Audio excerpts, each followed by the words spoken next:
FIFA promised the biggest World Cup the game has ever seen.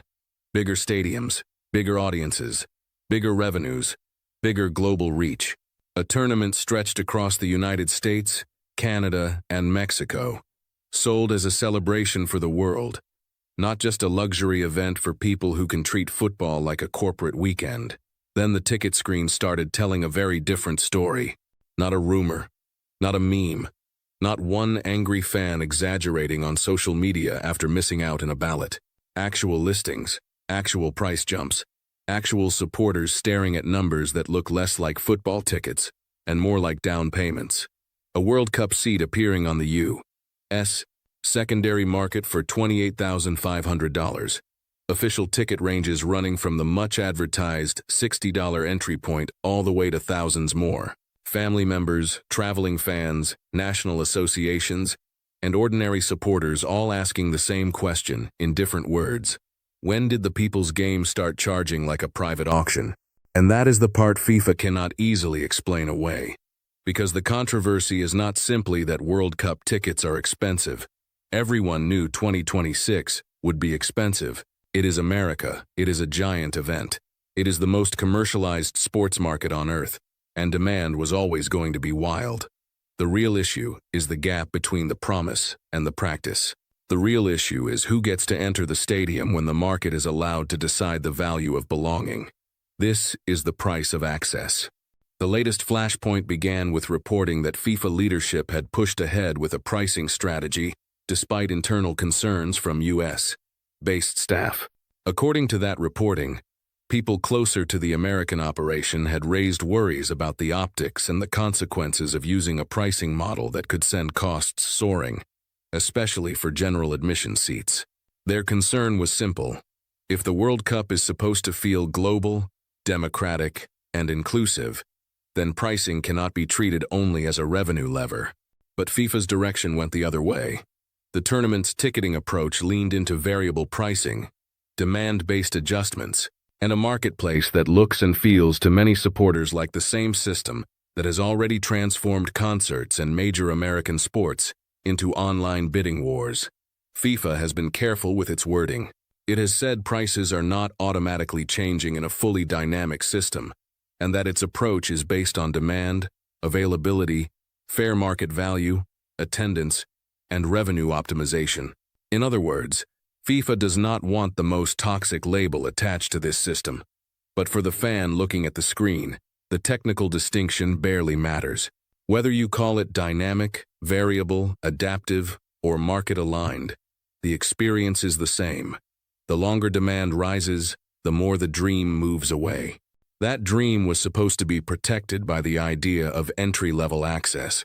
FIFA announced $60 supporter entry tier tickets for every match, including the final, and framed that as proof that traveling fans would still have a path into the stadium. On paper, that sounds powerful. $60 for a World Cup match in 2026 is not just affordable.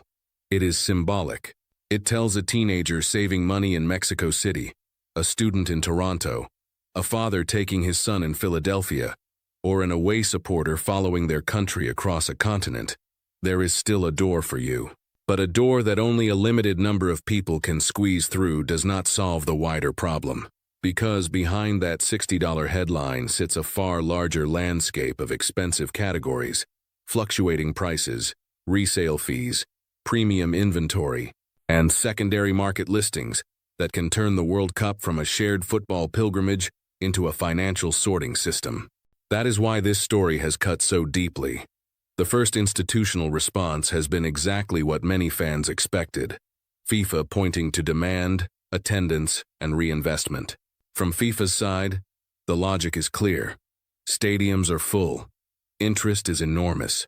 The World Cup generates money that is redistributed across the global game. If people are buying tickets, the market is proving the price. And if fans are going to resell tickets anyway, FIFA would rather operate an official resale system than watch all that money disappear into private touting platforms. There is a business argument there. It is not imaginary. FIFA can say it has a responsibility to maximize the value of its biggest asset. It can say World Cup revenue funds development programs in countries that could never generate that money alone. It can say the American market already accepts demand-based pricing for the Super Bowl, NBA playoffs, major concerts, and college football. It can say this is simply the reality of hosting the biggest football tournament in the world, inside one of the most expensive entertainment economies on Earth. But listen carefully to what that argument does. It changes the identity of the fan. The fan stops being a stakeholder. The fan becomes inventory demand. The fan stops being part of the culture FIFA claims to represent.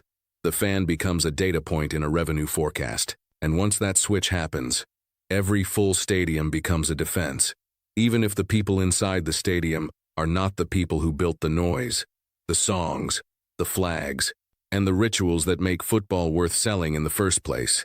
That is the counter-response supporters have been trying to force into the conversation. Fan groups, national associations, and ordinary traveling supporters are not saying FIFA should give away the World Cup for free. They are saying there is a difference between charging for a major event and allowing the tournament to become a luxury filter. They are saying football's governing body cannot talk like a guardian of the global game while pricing like a private entertainment monopoly. They are saying the World Cup is not just another product, and they are right to make that distinction. Because the World Cup is unique. You cannot choose a competing World Cup next summer because this one became too expensive. You cannot support your country at an alternative global final. You cannot tell a child, don't worry, we'll go to the other official tournament, where the same teams play for the same trophy. FIFA controls the event, the brand, the ticketing ecosystem, and the emotional scarcity. That is why price matters differently here than it does for a regular club match or a private concert tour. This is the price of access. The wider pattern is impossible to ignore.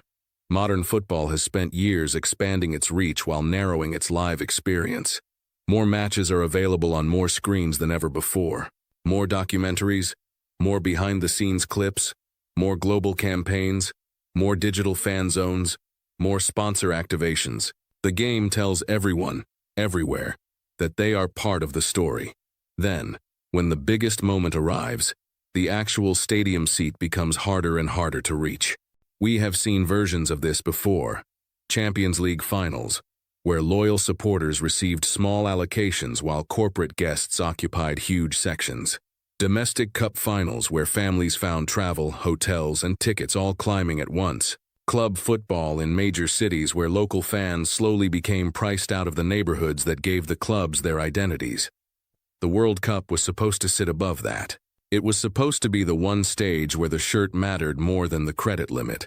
Instead, 2026 is exposing how fragile that idea has become.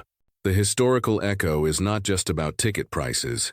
It is about what happens when football institutions confuse a full stadium with a healthy culture. In 1994, the United States hosted a World Cup that proved football could fill enormous American venues, even in a country where the sport was still fighting for mainstream status.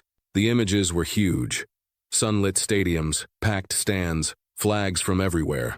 A tournament that felt like a gateway. The commercial success was real, but the emotional success came from the feeling that the world had arrived. 3 decades later, the scale is even bigger, but the question is sharper. Are these stadiums full because the tournament is accessible, or because the World Cup is so rare that people will pay almost anything once? Those are not the same thing. A sold-out stadium can hide exclusion. A record attendance figure can sit on top of thousands of fans who never had a fair chance. A beautiful television image can cover an ugly checkout page. There is another echo too, from club football. In England, after stadium modernization, the matchday experience became safer and more polished, but it also became more expensive and more controlled. Many changes were necessary. Nobody serious argues against safety, organization, or professionalism. But over time, supporters noticed that the game they loved was being repackaged for a different audience.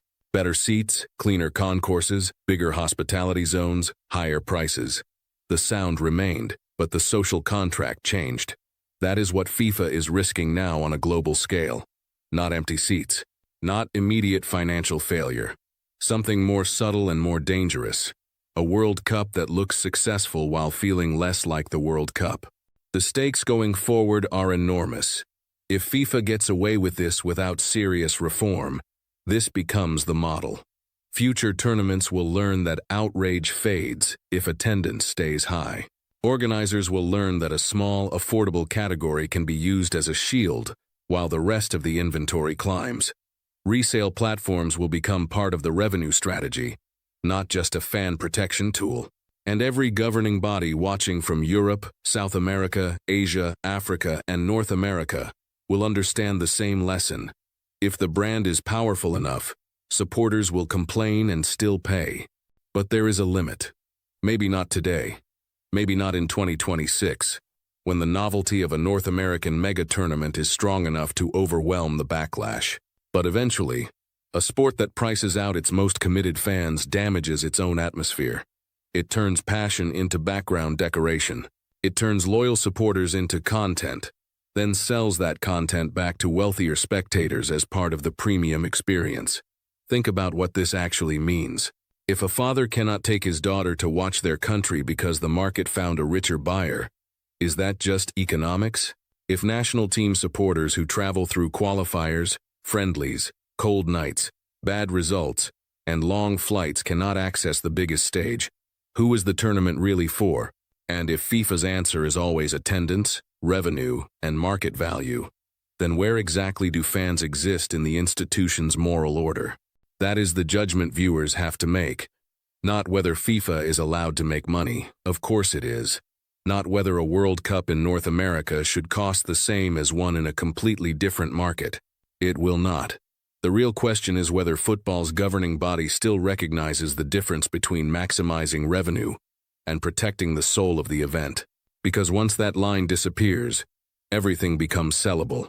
The seat, the chant, the flag, the heartbreak, the once-in-a-lifetime moment when your country walks out under the lights and you feel, just for a second, that the whole world is watching with you.